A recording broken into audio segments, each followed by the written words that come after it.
Hey guys, this is Chris from Premier Finish. Just gonna show you this Jeep Grand Cherokee before we coat it. We're about to prep it for the ceramic coating.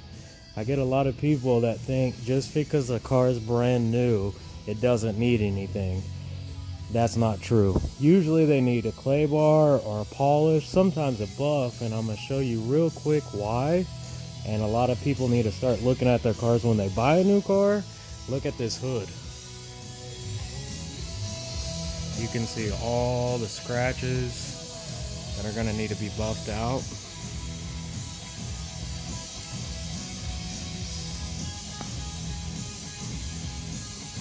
You can see that one right there.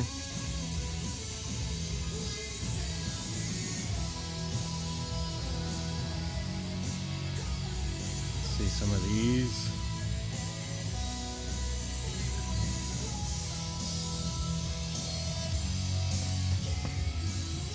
And you can see these right here.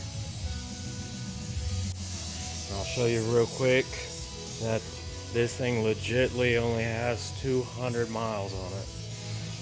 Probably closer to 300. 296 miles.